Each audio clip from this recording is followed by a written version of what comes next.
नमस्कार, मैं हूं इसमें अलंकार और अभी हमारे साथ हजारीबाग के एसपी चौथे मनोज रतन जी हैं।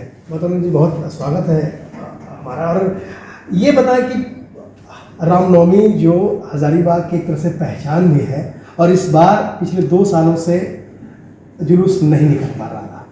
अब इसे आपका सौभाग्य है कि इस बार ये अवसर है, कैसे सेलिब्रेट कर रहे हैं आप?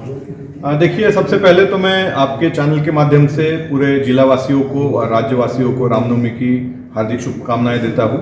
रामनवमी का ये पर्व हमें शांति का और जो भगवान राम हैं उनके जो चरित्र का अनुपालन करने का हम लोग को एक संदेश देता है, उसे हम लोग अपनाएं। जहाँ तक रामनवमी की बात करें, हजारीबाग के रामनवमी की बात करें, तो हम लोग की पिछले 1 माह से तैयारियाँ शुरू थी। मंगला जुलूस चूँकि यहाँ हर साल निकलता है और बाकी जगहों पे केवल रामनवमी के दिन ही जुलूस निकलता है, परंतु हजारीबाग की जो परंपरा रही है उसके तहत हम लोग हर मंगलवार को भी यहाँ पे एक जुलूस निकलता है और 3 जुलूस निकलने के बाद में चौथे जुलूस में हम लोग का मेन जुलूस जो रामनवमी का होता है वो निकाला जाता है। 1 माह से हम लोगों ने तैयारियां शुरू की थी और साथ ही साथ ये एक विधि व्यवस्था के लिए हम लोग का एक बड़ा चुनौती रहता है। उस हिसाब से जो भी रिक्वायरमेंट होती है, चाहे फोर्स का डिप्लॉयमेंट हो या टेक्नोलॉजिकल जो सर्विलांस हम लोग को करना पड़ता है, ड्रोन्स, सीसीटीवी, वीडियोग्राफी, इनकी रिक्वायरमेंट हो या विधि व्यवस्था से संबंधित कई सारे संसाधन हम लोग को मुख्यालय स्तर से उपलब्ध कराने की आवश्यकता पड़ती है, तो उनकी रिक्वायरमेंट का असेसमेंट हो। ये सारी चीज़ें हम लोगों ने करीब 1 महीना पहले से करना शुरू की थी और अभी हमारा पूरे रूप से तैयारी संपन्न हो चुका है। हमारा संयुक्त आदेश भी निकल चुका है। जगह जगह पे आप देख रहे होंगे कि हमारे चप्पे चप्पे पर पुलिसकर्मी, पदाधिकारी, डीवाईएसपी स्तर के पदाधिकारी हम लोग डिप्लॉय किए हैं।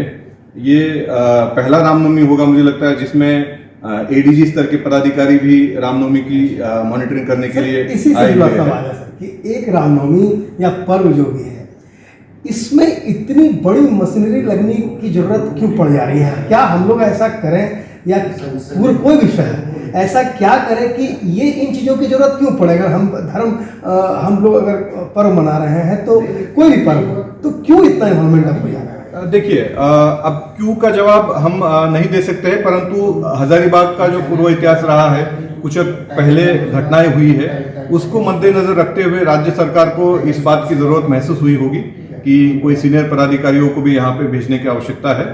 ऐसे हम लोग अपने स्तर पे सारी तैयारियां पूर्ण कर चुके हैं। सबका 2-2 बार रिवीजन और एक्सरसाइज भी हम लोगों ने करा लिया है, ड्राई रन भी हो चुका है। परंतु चूंकि 2 साल के बाद इस साल रामनवमी हो रही है, लोगों में उत्साह भी बहुत ज़्यादा है और उन सभी चीज़ों को एक बार देखने के बाद कहीं ना कहीं राज्य सरकार स्तर पे ये लगा होगा कि कोई सीनियर ऑफिसर जाते हैं तो वो हेल्प भी करेंगे। सवाल सीनियर ऑफिसर पर नहीं, मतलब ये है कि इतनी मशीनरी की जरूरत क्यों पड़ जा रही? हम लोग ऐसा क्या करें, चूंकि अब जुलूस निकालना है तो ये हर बार कि इतने लोग रहेंगे, पुलिस रहेगी, हर चप्पे चप्पे पे है, इसको कैसे हम लोग मिनिमाइज कर सकते हैं? क्या करें इसमें? मुझे लगता है कि जो भीड़ यहाँ शामिल होती है ये एक महत्वपूर्ण रीजन है कि इतना फोर्सेस यहाँ डिप्लॉय करने पड़ते हैं।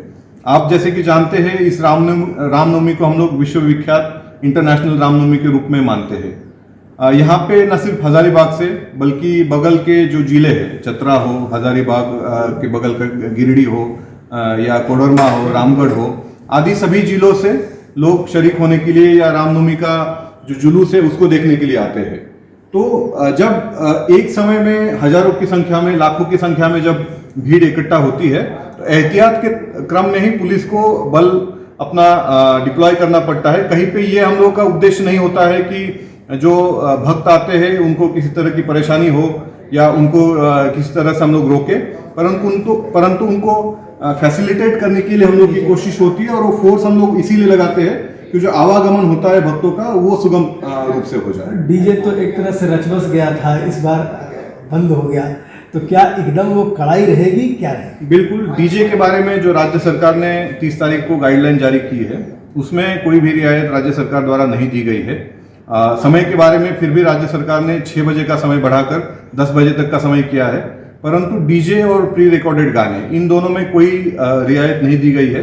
इनफैक्ट अभी मंगला जुलूस में कुछ लोगों ने डीजे बजाने की कोशिश की थी जुलूस के साथ में, उनको हम लोगों ने सीज करते हुए कुछ लोगों के ऊपर नामजद अभियुक्त बनाते हुए FIR भी दर्ज की तो है। कोई बाहर से मंगवा रहे थे, दूध की गाड़ी थी, उसको ही जब्त कर लिया? बिल्कुल, लोग भी तरह तरह की कोशिशें करते रहते हैं। जैसे हम हमेशा कहते हैं कि ये चोर पुलिस या चूहा बिल्ली का खेल रहता है। पुलिस कोई एक चीज इंप्लीमेंट करना चाहती तो लोग हमेशा उससे एक लूप होल निकाल के रखना चाहते हैं। तो वैसे ही हाल में एक पेप्सी की गाड़ी से हम लोगों ने डीजे बरामद किया, एक दूध के गाड़ी से लोग डीजे बाहर से मंगवा रहे थे, उसे बरामद किया है। तो ये सिलसिला चलता रहेगा, परंतु मैं स्पष्ट करना चाहूंगा कि डीजे पर पूर्ण रूप से बैन रहेगा। अगर कोई डीजे निकालता है तो उस अखाड़ाधारी जो संचालक है या जो अध्यक्ष है, सचिव है, उनके ऊपर हम लोग नामजद प्राथमिकी दर्ज करेंगे। अंत में क्या संदेश देना चाहेंगे जिला वासियों को?